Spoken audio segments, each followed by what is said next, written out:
Hello everyone. This week's Dvar Torah is going to be shared in honor of Refuah Sheleimah for Shira Bat Devorah Leah and Ibadim Echaim L'chaim, as well in honor of the aliyas neshomah of all of those who unfortunately died in Meron, as well certainly as Nachman Daniel and Aryeh Tzvi, Donny Morris, who I personally felt very close to and had a relationship with. Emir Hashem, their neshomah should have an aliyah.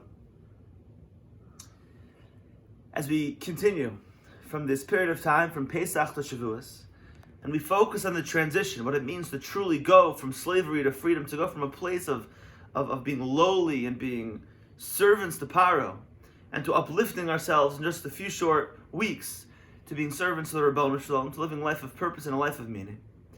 It's important to focus on that transition, what it means, and what it has the ability to do to each and every one of us. And the truth is, a bunch of years ago, as I was discussing this transition from Pesach to Shavuos, from slavery to freedom, a high school boy that I was learning with asked me a very simple question. He said, I don't understand. If we were slaves to Paro and Mitzrayim, and Paro told us what to do and how to live, do this, and don't do this and don't do that, and now we get to Har Sinai, now we get to Torah, all of these mitzvos, all of these halachos, all of these do's and don'ts, once again, do this and don't do that, do this and don't do that. This is what you can eat and wear. This is what you can, this is how you have to live your life. Ask the boy, I don't understand. If Paro told us what to do and we got out of that system, we got out of that route, we got out of that life, what are we accomplishing by going to Har Sinai, by getting the Torah? Now Hashem's telling us what to do, and now Hashem's telling us how to live. And I actually answered this boy with a pasuk from this week's Parsha, from Parshas Behar. The Torah in Parshas Behar is discussing various halachos as it pertains to what it means for a Jew to have a slave. In the olden days, Jews used to have slaves.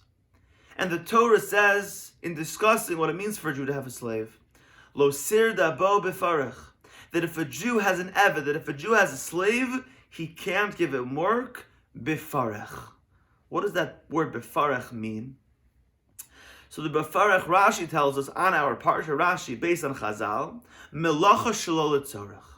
There's an Isser in our Parsha that if you have a slave, that's perfectly fine, but you have to make sure that you don't give him work that is meaningless, that is purposeless, that is unnecessary. Give him work, he is there to work for you and to do what needs to be done, but make sure the work that he does is purposeful, is meaningful, is necessary. The examples that Rashi gives are: don't have your slave go and heat up a hot cup of water for you if you don't actually need it. Don't have him go dig a hole for you if you don't actually need a hole dug. Right? The equivalent now is don't have your quote unquote cleaning lady go outside and count the blades of grass on your front lawn. It's meaningless, that's purposeless, that's unnecessary. Make sure the work that you give him or her is purposeful, is meaningful, and ultimately is fulfilling.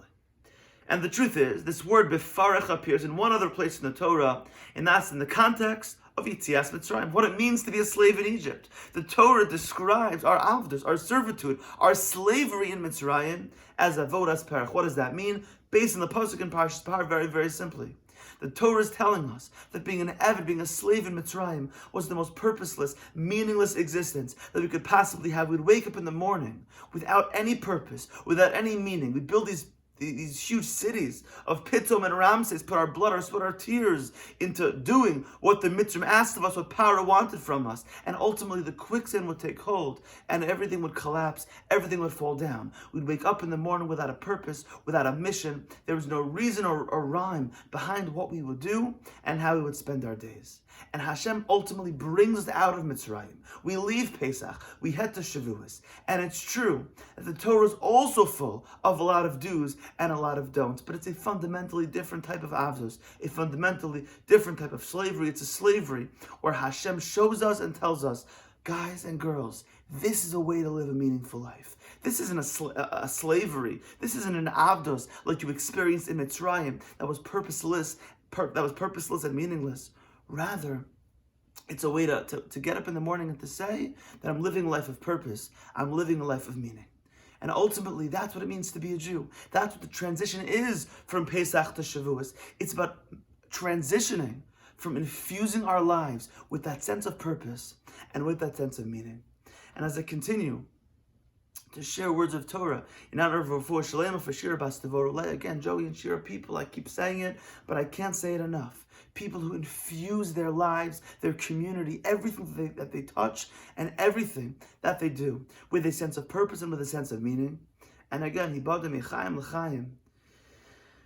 As we speak about those who unfortunately died in Meron, and certainly again speaking from my own personal experience with Nachman Daniel, Aryeh Tzvi, Donny Morris, someone who lived his life with an exuberance, with a sense of passion, with a sense of purpose. Someone who has, I'm sure many of us have seen the schedule that he had in yeshiva each and every day. Someone who I witnessed every single Shabbos, teaching boys, showing boys how to daven. He lived his life not for himself, but for others. He lived his life not for himself, but for Hashem.